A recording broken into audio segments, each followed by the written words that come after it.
So Yogi, you want to launch the next round and give us some of your overview Sure. and your commentary?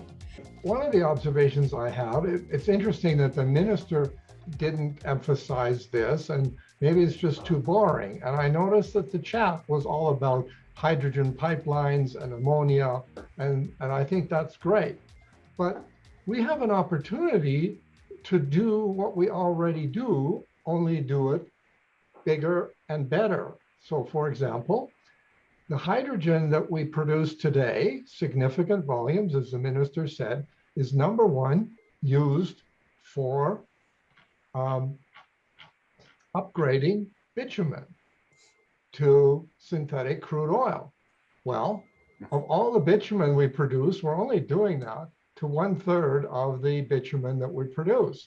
So we have an opportunity with better, cheaper hydrogen to up that percentage, presumably from 1/3, maybe we can get it to all the way to 100%. So there's an opportunity for all those who whine and complain that we don't get enough value, we don't do enough further processing of the natural resource that we're blessed with. The second opportunity is that hydrogen is used right now to make low sulfur diesel in refining. Well, the world needs more of that. We can make more of that. The third opportunity is in petrochemicals. We say we want more petrochemicals. Absolutely. So this is where we can make what we talked about before, the ammonia here in Alberta. We can also make the methanol. We can do more of that we're already doing. And we can do more of the carbon black that we're already doing. So maybe this is too boring for people to talk about, but I see this as a very immediate opportunity to scale up all of these hydrogen consumptive economic activities that already exist. So the broader the opportunities, the more diversification you have and the less risky you are for any one market collapsing and the whole thing. And these are all items we understand, and the demand for this on a global basis is going nowhere but up. So great opportunity. When you talk about upgrading, you're affecting markets that today expect us to send them a certain type of product. When we start upgrading, we may well, in fact, be competitive and not be welcome among the market that we serve today. Maybe, but right now we sell this product called dilbit, which is bitumen with lots of light ends thrown in. Yeah. Well, that's very costly. And if the refinery had what we call synthetic crude oil, I think they would be happy to take that as well in many cases. Now, you're right. There are a few refineries that just love the dilbit, but there are lots more refineries that can handle the synthetic crude oil than can handle the dilbit. Well, and it's energy is an incredibly dynamic market right now. When you think about what hydrogen is going to do when it's on scale and is truly an alternative or a supplement, we've got so much diversity in energy supply. That's going to have a bearing on cost as well. It's going to be extremely cost competitive. Good news. Bill, you want to give us your commentary? I was going to focus on issues of safety and technology science. And so I'm going to cut back a little bit. I don't have the illustrations to show you at this time, but my sense of this conversation in the chat room is that everybody is taking safety for granted, which is good in a sense, because hydrogen has been around hydrogen in vehicles has been around a long time. Boy, it must be 20, 30. We're running a bus for the Canadian Senate that was hydrogen fuel cell powered. And that was stopped around the mid 2000s, I think, because they had run it for a long time I wanted to get. That was, I worked at Natural Resources Canada. However, I would like to bring out that large-scale public deployment of hydrogen fuel cell vehicles should be safe but there are always questions related to that. If there are people that are very concerned about that, one example I had, IEEE committee, I think it was IEEE anyways, it was for the Canadian Electrical Code Part 2 for establishing codes and standards for the charging of electric vehicles in the home. Contractors or construction companies can't start putting in charging stations unless there's a code. So that was a long time ago, but it paves the way.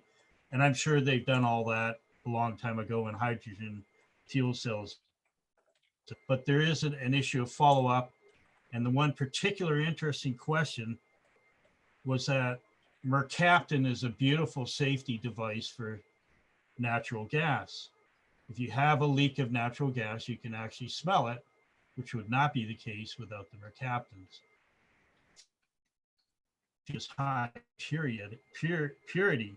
I have no idea if they've actually found a stench, I guess is the word, that they're happy with for high purity hydrogen fuel cells.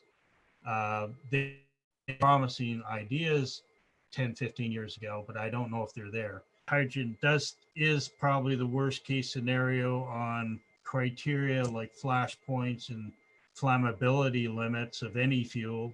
It's not as bad as it may seem in some respects. And why do you say it's not as bad? What is it that is giving you comfort? Is it the fact that since the Hindenburg dirigible went down, we've made headway on how to secure it or store it?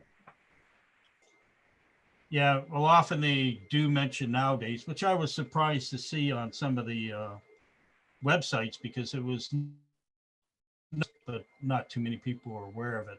The fire of the Hindenburg was actually the skin, not the hydrogen itself. Mm-hmm. If actual hydrogen catches fire, you probably won't see it. Well, on something that size, radiation would, well, blast. So it's really an issue of a bunch of properties that you think this is going to be so bad, we're all going to die. But it's screamingly high diffusivity. So in any even modestly ventilated conditions, it dissipates faster than anything else. Okay. We did have an issue. I was involved in an underground hard rock mining project, and you could collect hydrogen in pockets of the ceilings of the tunnels, which would be very problematic. They did huge computational fluid dynamics type modeling of hydrogen and safety. It will also be important for any indoor stuff. And I think at least mention Brilliant Light Power Company of Randall Mills down in Boston. And so this issue of the minister spoke about self or auto cracking. There's an issue of that black soot that they get. Randall Mills and a few other things. There's some really interesting plasma style concepts coming around with this. Randall Mills was a catalytic surface. I don't know what applied quantum materials does, but you mentioned a black material or black something or other. That sounds like so black light power. You want to elaborate, Dave? And, well, what so the issue is it's a catalyst. Oh, sorry, yeah, go ahead. Yeah, it's just a catalyst that dissociates. It's called a catalytic gasification of water. So it actually breaks the water molecules. You don't want to get too technical, but Randall Mills. There's your answer to what. Yeah, all I'm going to say is, okay, I'll get to the core of this, but that's exactly what Randall Mills has been doing since 1986. Okay, but the trick is Dave Antoniuk said something that made me, and that is we're actually talking about water here. And I had a joke in my presentation about what would happen if you were driving across the Sahara Desert in one of these vehicles and your partner drank the last bottle of water just when your car needed it. I mean, other than a scenario like that, you almost, you know, when you look at it, it's almost like you can't lose with this as a fuel, which is, I don't, and the case of Randall Mills, it's fractional quantum levels of electrons of hydrogen, which is, the science is just fantastic. So See, maybe you're not going to the half quantum level. say, Bill, This is almost like, okay, just to summarize, this is no, in no, no, between no. what you would normally consider. I want to comfort you with something. If you have a PowerPoint, one Okay. or two or 10 slides, email them to me, or get them to me, or get them posted, and I'll get them to everyone who asks for a copy. I mean, you've obviously put some work in, and there is a way. I now know how I could put it up, but you're going to take 20-30 minutes going through those slides. So why don't I just make them available to everybody, and they can always follow up then with you. You know, it's actually, it's actually easier than that, Perry. It's only a web page, and the web page files and actually a presentation.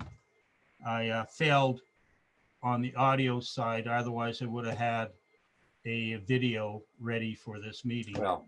And I almost missed the meeting because I was doing that. So the big Toniac's comment is that we're between nuclear energy and normal chemical engineering and energy levels. And it's phenomenal energy we're talking about. I'm not sure about Dave's process. It might not get to the fractional quantum levels, but it's just amazing. And this stuff could happen. Randall Mills sounds like he's going to launch a whole country of 250 kilowatt engines for cars that would vastly outsize the entire electrical grid. It's going to happen tomorrow. Of course, he's been saying that for 40 years. But it's the sort of transition that if it ever happens, but is it real? Will it happen? Dave Antoniak knows far more about that than me. I better shut up. I warned you about that. Well, you've made an interesting observation there about the relevance of technology, that when someone says we've got a crisis coming, it's amazing how human ingenuity emerges. Dave, you're a perfect example. And that human ingenuity leading to innovation, leading to commercialization, can sometimes absolutely overwhelm that particular issue. So at the moment, the theme has been energy security, which is maybe the silver lining of what is occurring out of the Ukraine, is everybody and their brothers now focused on energy security. Technology and innovation is beginning to focus on it. And we're hearing stories, whether it be nuclear or hydrogen. There are enormous sources of potential energy emerging in the world at large. We may find we've got an actual surplus emerging from sources we'd never even considered of before. In any case, Brent, your turn. Thank you, Bill. Brent, your turn. Yeah, a couple of thoughts. I'll just jump in, maybe continuing a bit my earlier point. But the Minister Nally, he mentioned the multi-trillion-dollar global opportunity. You know, we use either 2.5 or 11 trillion, just like he mentioned. I'm not sure once I get over 1 trillion, I can't kind of keep those kind of numbers straight, but we know it's large. And I guess my point is, you know, if we're going to, be part of that, let's kind of think a bit more broadly, even of that number. That's just not to produce hydrogen. That's the whole ecosystem around it. So I'm going to keep coming back to the diversification opportunity, what other parts of that whole hydrogen value chain can we be involved in, from producing it to, being more involved in the equipment that needs to be manufactured. And I keep coming back to all the expertise that we have in Alberta and Edmonton around the oil and gas sector. So what we're trying to do at Edmonton Global is start to connect with some of these companies that have, they've made their bread and butter in oil and gas. And many of these are already beginning to move down, the hydrogen value chain as well. So some are clearly moving there. Some are, kind of still trying to figure out what's going to be happening. So, that's pipeline technology. That's, mobility, it's all sorts of different things. So I think we need to be, thinking a little more broadly sometimes around the hydrogen opportunity and not just treating it like this is energy and we're just going to be, continuing to be the providers of energy. That's wonderful. The export market's really important as well. But, I think we need to, look at the expertise we've developed in oil and gas and other industrial sectors and how do we leverage that, most appropriately? Because again, now, you're getting companies that want to locate here that maybe don't see themselves as an energy company, but they need to be, part of that whole system that we have in place here. If you start to locate closer to your energy source, and I'm not trying to take pot shots at the technologies that you guys were all talking about a little bit earlier, because I do think there's some huge opportunities there as well. The future Clean Hydrogen Center of Excellence that the province mentioned in the last budget.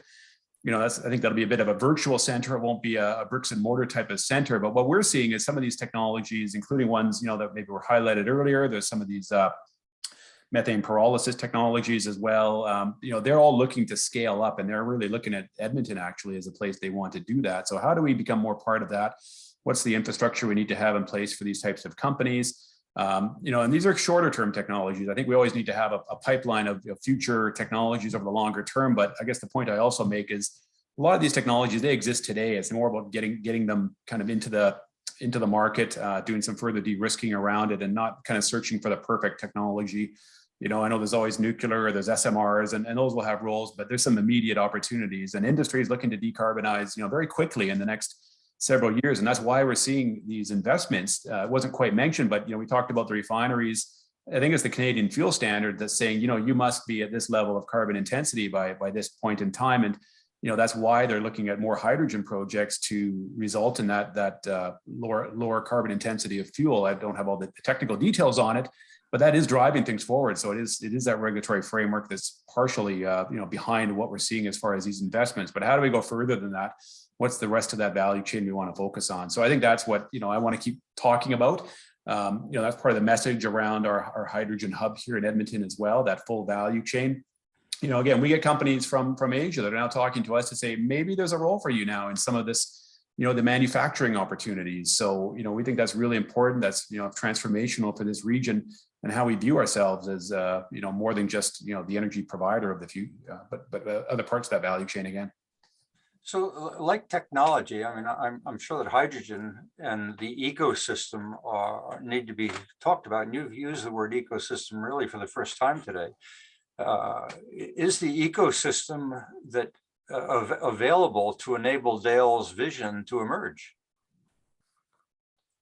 I think it's getting, there's a hand up. I'll let maybe Yogi wants to comment on that. Okay, go ahead, Yogi.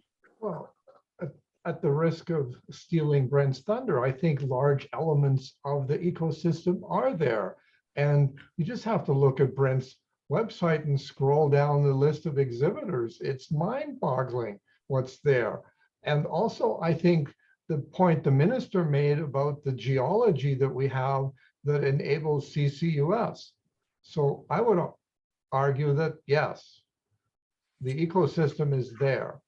Where I think there's a cautionary note to be discussed, which we haven't discussed, is around cost. All of these things that we've been kicking around today are still operating at a cost level that doesn't quite get us there, which is why we need to have a hydrogen strategy. We need to have the event that Brent and his organization is putting on. So Brent didn't pay me to say that, so maybe he should explain that more, because I was impressed by what they're about. So Brent, how long has this conference been in planning? This is relatively new to many of us, and the fact that a conference is being planned almost immediately implies that someone's been working on something for some time. Well, we've been surprised ourselves. I joined Edmonton Global 1 year ago. I came from the Alberta government, and we were beginning to think, well, gee, we need to, get one of these big international conferences to come to Edmonton. So they come here for 1 year, then they go somewhere else the year after that. And some of our leadership at Edmonton Global, we had an opportunity when we went to, actually, I guess, as we were thinking about going off to the United Arab Emirates for a big international conference called ADIPEC, and some of you on this call may have been to one of these ADIPEC conferences. It's in Abu Dhabi. And, I think this initially started out as a little conference that the UAE put on for their energy sector. And well, guess what? Now, my understanding is on a COVID year, like November of 2021, they had 80,000 people showing up. So we actually had a reach out from the conference organizers. They're called DMG, stands for Daily Mail Group or something like that, from down in Calgary. Papers. And, we actually made a commitment at Edmonton Global. We said, we will work with you to bring a hydrogen conference to Edmonton. Right. But this isn't a one-time shot. This is a 10-year commitment that we're going to be the host of the Canadian Hydrogen Convention. So this will be the first one. And again, we thought, well, maybe we'll get a couple hundred people showing up, the usual suspects. And it's like, no way, Jose, this is. How big is it? Well, I mentioned, there's a strategic program. You can, find tickets to that. It's virtually sold out, and they've already moved the hallway in the Edmonton Convention Center twice to fit in the participants. So now it's about 650 or so people, being planned for the strategic conference. That's pretty good size, but the trade floor will be, we're thinking somewhere between maybe 3,000 to 4,000. I've heard 5,000 people as well. So, okay, it's not 80,000 like in Abu Dhabi. You need a pretty big convention center for that size of fan base, but it's going to be really significant. About 100 exhibitors. Again, we got leading international companies coming in, some of the major multinationals. So again, and even just going back to Air Products, when they made this commitment to Edmonton, they're the world's largest hydrogen producing company. They could put a project anywhere, and they're doing that. They're working in the Middle East as well, but they chose Edmonton for the home for this first net zero facility. And again, they're using 95% CO2 capture with autothermal reforming, as Minister Nally mentioned. They're making internal use of the hydrogen for their operations. Another great example is Dow. Dow's looking at decarbonizing its entire fleet, and they're doing that, largely in Edmonton, actually, with 20% of their reductions coming from the planned retrofits of the Dow facility. Again, making use of hydrogen from CO2 capture and storage technologies as well. So, I mean, just coming back to the convention, though, we're seeing some deal flow associated with this. From the smaller companies that have new hydrogen production technologies. I've been talking to, the people coming from the United Arab Emirates. They're very interested in alternative technologies.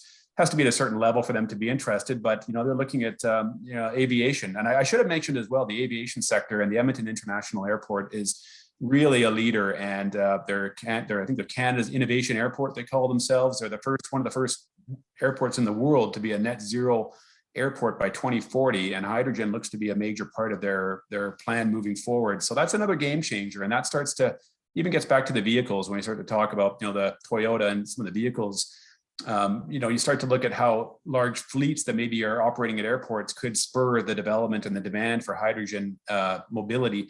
It can really kind of accelerate things. So we're so excited by what's going on with that convention. So yeah, that's worth highlighting for sure. So have a look at the website. It's probably been posted already somewhere, but it's hydrogenexpo.com. It's DMG. And if you can't afford the full fare ticket, it is a little bit expensive, around $1,500. It's only $50 to get on the trade floor. And the Edmonton Hub is going to have a very major presence at that event with our leaders from our community. And again, we've got mayors from 5 of our municipalities within the Edmonton region that are on the leadership team. So, there's a high level commitment to hydrogen amongst those players.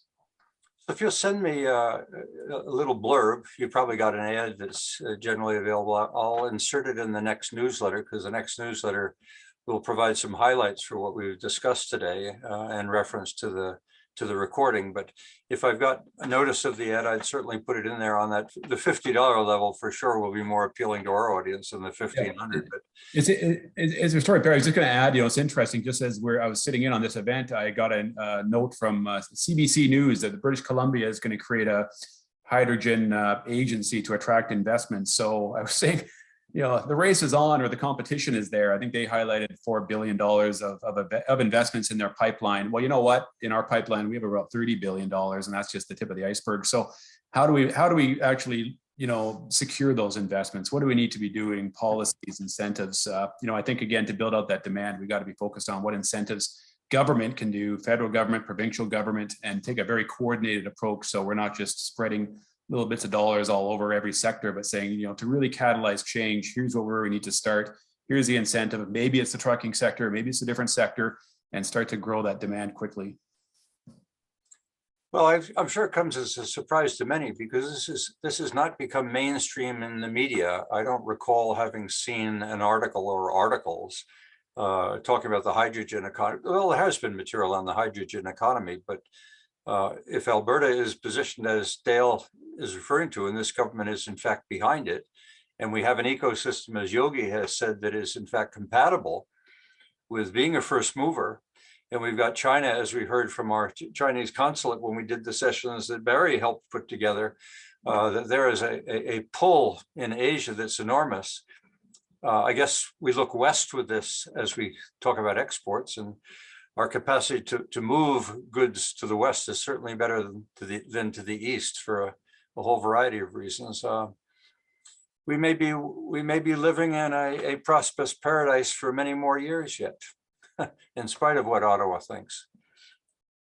Any other comments, questions, points that people want to make? It's you've all stayed around. I mean, we've got an audience. It's almost what we started with. So the topic, thank you, Yogi and Bill and Brent and Dale, even though you're not here, has clearly caught people's enough attention. Dawn, do you have a question? If so, you want to unmute? Hi, Perry. I've just been listening and pleased to see that Alberta is moving in this direction. And I am not a hydrogen expert by any stretch of the imagination, but I am involved with the ISCM Foundation, who has leading edge technology for green hydrogen and is very closely aligned with the European Union Hydrogen Alliance.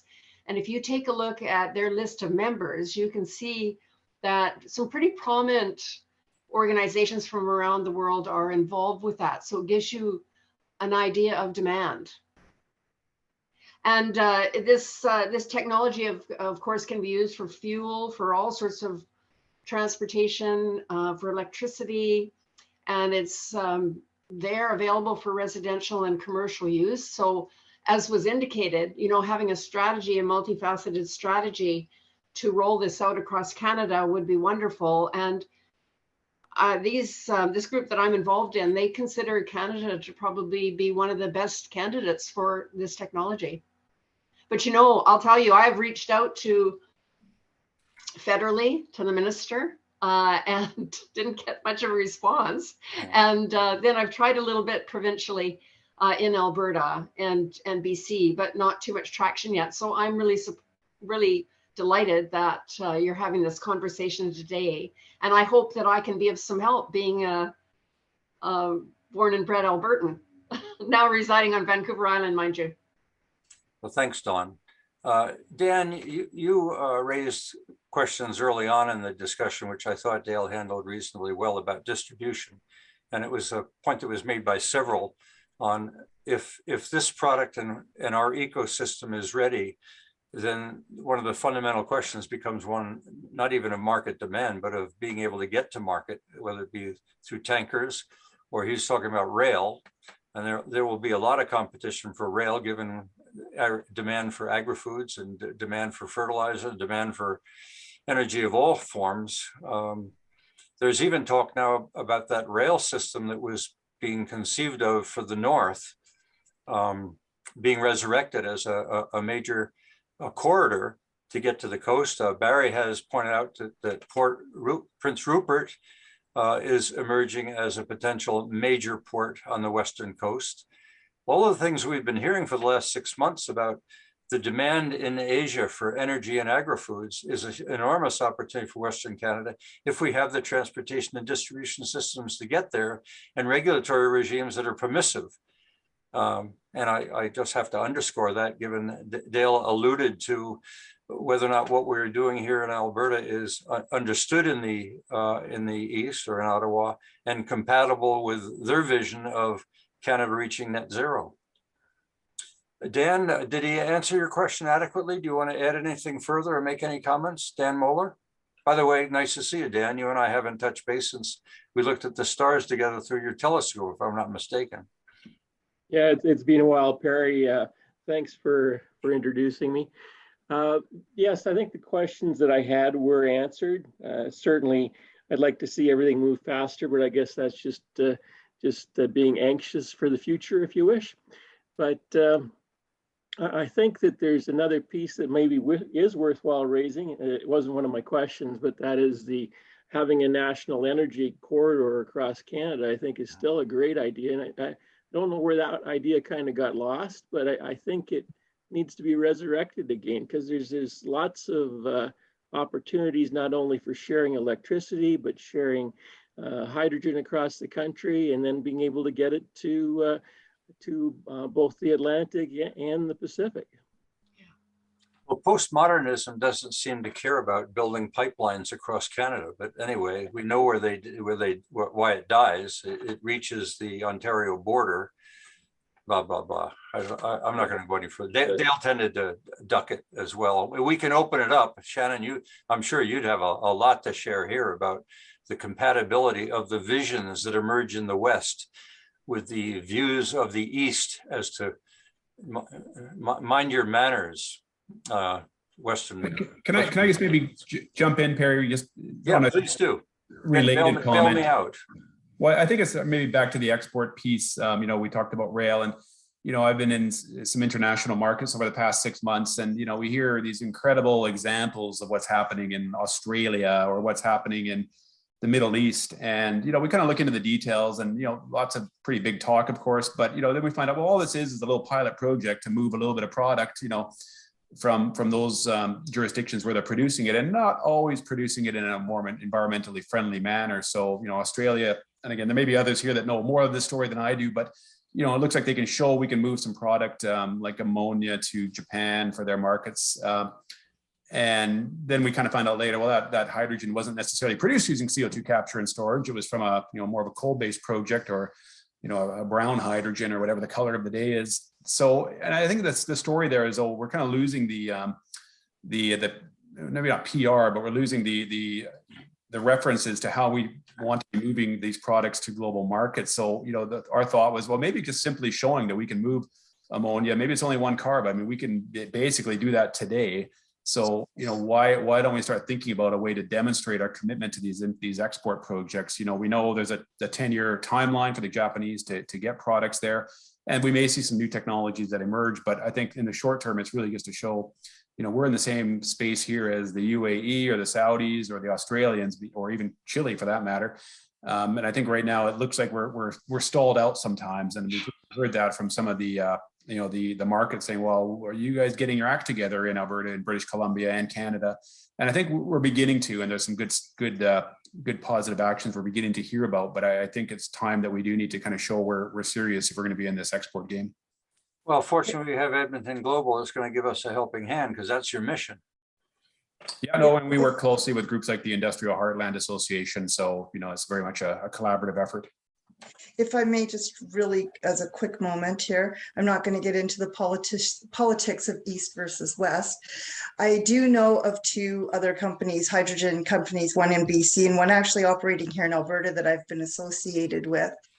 And the reason that I asked the question, how we are intending to de-risk or deal with the possible obstacles to Alberta hydrogen, whether or not we're anticipating seeing the same obstacles present as we've seen in the oil and gas industry, is because one of the Alberta-based company that I was associated with, and if you don't mind, I'll just mention it's Lube Energy.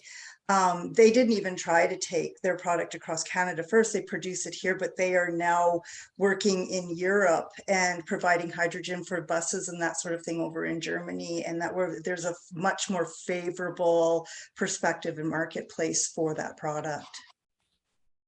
This is the challenge, Brent, that you have, or maybe we all have as Albertans, is how to get the message out of why Alberta. And why Alberta, what advantages we have here. And one of them is the regulatory regimes that this province has had to live within should prepare it to be viewed as one of the safest, cleanest, most reliable jurisdictions on the planet, given the heat that this province has been on for umpteen years. I don't know whether you want to comment, any one of you, on that point. So yes, delegations come from all over the planet regularly to visit the Alberta Energy Regulator. Right. Right. And what they're interested in is exactly what you say. How do we make that work? Mm-hmm. And except for the time period when the NDP government was in power, it worked very well. The NDP, you know, they're in a kind of a schizophrenic mode. On one hand, they want money to spend on social programs. On the other hand, they have some anti-business tendencies. And the result of that was they found it very difficult to support regulatory recommendations to proceed with developments. Peter, do you want to add? Peter, I saw your hand go up. Do you want to make a comment here? Yes, excuse the mask. I mashed my face a couple of days ago. Anyway, I would just like to say that take a look at what and note what Canadian Pacific is doing in Calgary in terms of building, and they have just built the first prototype hydrogen fuel cell locomotive, mainline locomotive.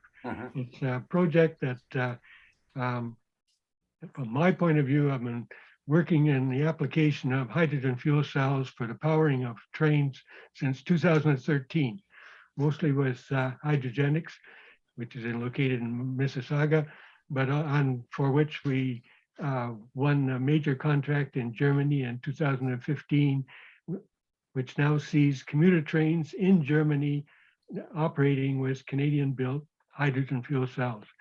But what is happening in Calgary, and that's an evolution, and it came about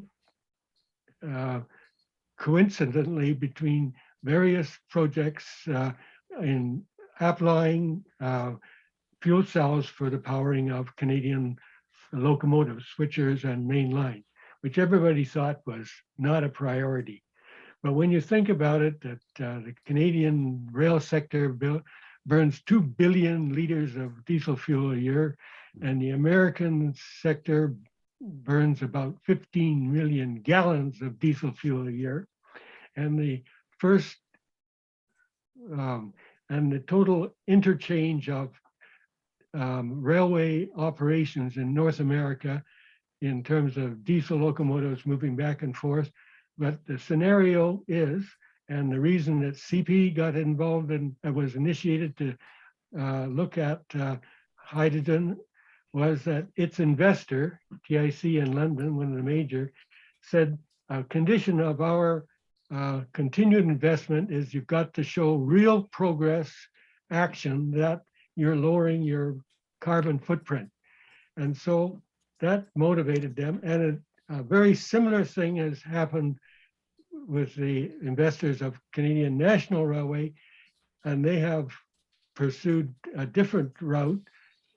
They bought themselves a battery-powered mainline locomotive and are investigating and testing renewed diesel and renewed natural gas. But what I'm saying is that the CP project, which consists not only of building a main and have built a mainline prototype operated by fuel cells, but it also involves a solar panel generated electricity for producing hydrogen in Calgary and a blue hydrogen producing unit in Edmonton, and the first prototype run will be doing. Now, just imagine that that project can be no other project like it is going on in the United States and the rest of Canada. It could be the core of what could become the whole of the North American railway operation powered by hydrogen. And I think that Alberta should really reinforce and do it. CP invested about half the funds and provided their own staff to do this development work. And the other part for the stations, fueling stations, came from, I think it's called Alberta Emissions Reduction Program, something like that. I'm just saying that on one side, yes, you can talk about the export opportunities, but on the other side, here is a technology development initiative that could change the whole of the North American rail sector and bring the rail sector from almost totally diesel operation to hydrogen operation, emissions-free hydrogen operation. I just put that out, and I personally satisfied that the goal that we set out in 2013 has been achieved. Well, you reinforced the point that Dale did make, that the primary applications of hydrogen would be in transportation and heating. But I have a question, Yogi, Bill, Brent, anyone who wants to pitch in here. The world today seems to be focused more on electrification. What's the relationship between hydrogen and electrification? Okay, but I think it varies. So I like what Peter said around the hydrogen opportunity in railways, because big consumers, Peter said, and what he didn't mention was the number of refueling points you need is tiny to service the entire rail network in North America. Unlike if you're going to try and service consumer use of hydrogen, you need a huge number of refueling points. Exactly.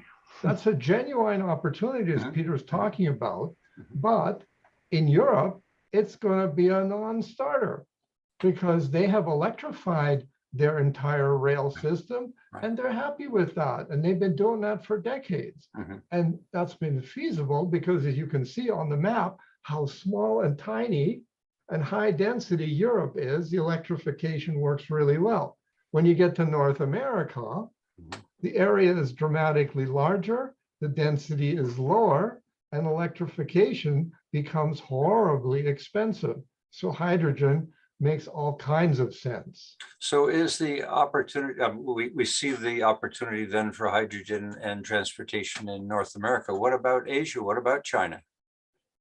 Well, China also is buying Ballard fuel cells for hydrogen. I'd just like to go back to your comment about when you talk about electrification, don't think that ever in North America, the freight railways will use overhead, go back and use overhead electrification and locomotives. Yep. The cost is just out.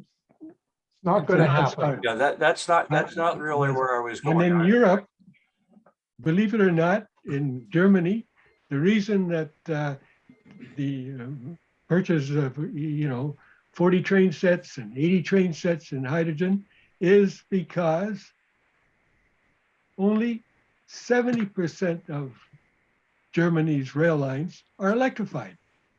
And the growth is in the regional commuter sector, which are currently diesel powered. So, and every other country has in Britain, well, in England, there's, there are plans on the route for 1,500 train sets for diesel, because the old, if you travel in Britain, it's a lot of diesel operations. And it's, in most cases, it's not the purchase of new locomotives, it's a retrofit of the existing locomotives. You take out the diesel engine, the alternator, and the fuel tank, and you replace it with a hydrogen fuel cell, a buffer battery, and a hydrogen storage vessels. And excellent. Everything else is the same. I mean, you've given us the color of sort of closing the chapter on the relevance of hydrogen transportation, but I still don't, I guess I need to be more specific with what I was getting at. What is the relationship between hydrogen and the driving of turbines in order to generate electricity? Bill, jump in. Cars and fuel cells were perhaps better for longer distance, high energy. So that was kind of a rule of thumb, and there's always situations that change. But the impression I had fairly strongly in this last little while is there are indications that very serious looks at very high energy applications with batteries and rejecting the fuel cells. And it's not, by the way, that's not a decision, it's not a conclusion. Caterpillar had done a lot of work on heavy duty fuel cell vehicles. And they've just announced over the last 6-8 months, kind of partnerships or something, giant mining companies for battery powered giant haul trucks. The ones are bigger than probably most other places, but I'm assuming that Teck and anything else in Alberta would be that scale of truck. So for Caterpillar to be seriously developing that could plan to keep them on the map and keep people happy. But there are a number of other indicators whereby there's some serious decisions to swing to batteries instead of fuel cells for the heavy duty transportation. If that is the case, is there anything much left for fuel cells? But this is all way things, it's like spy versus spy, technology swings. But if the heavy duty stuff goes battery, and the trains, you can put anything, right? It's any technology. Once you get big enough, it's just more. So that is a good question, Perry, and it's something that struck me. I don't have an answer. Just like I don't, is coal the way to go? Should we be using coal? I mean, if you look at what the minister said and what everybody else has said, well, you could do that with coal just as well as you could do it with natural gas or petroleum or anything else. And there are countries in this world where coal is very strategic. I'm not so sure they're going to be all that happy about fluffy arguments about we should go green natural gas. Okay, well, I've got 5:30. Thank you, Bill. Yogi, you have any concluding comments? Brent had to get on his way. Mel, I haven't heard from you today, and you've usually got some cogent overview to provide. But Yogi, I'll give you a comment, and then I'm going to call on you, Mel. Yeah, so I think I'm enthusiastic about the opportunity, as the minister and everybody has said. The reality that we still need to deal with is that there is a competitive cost issue. First of all, the price of blue and green hydrogen still has to come down some more, and I'm sure there are opportunities to bring it down. And then there's the issue of transportation. We've talked about rail, we've talked about pipelines.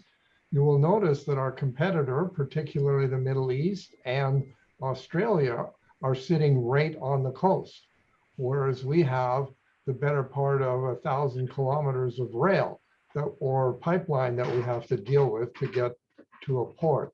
So these two cost issues, I think, we need to be careful about, because they are going to dampen our enthusiasm, whether we like it or not. Well, someone asked early on, what are the negatives? I think it was Randall. And you pointed now to there are hurdles which haven't not been discussed in detail, because we've gotten excited about the opportunity. And Bill touched on some of the safety issues, and there's solutions to that. And there's some technology hurdles that need to be dealt with, and I have high confidence that we can deal with all of that. What I'm just sounding a slightly cautionary note that we shouldn't just sweep these issues under the carpet in our enthusiasm to diversify our economy. As I said, the session has been more of a love-in than a political forum. Mel, any concluding comments you want to share? Not specifically, but I think Yogi summed it up pretty well there.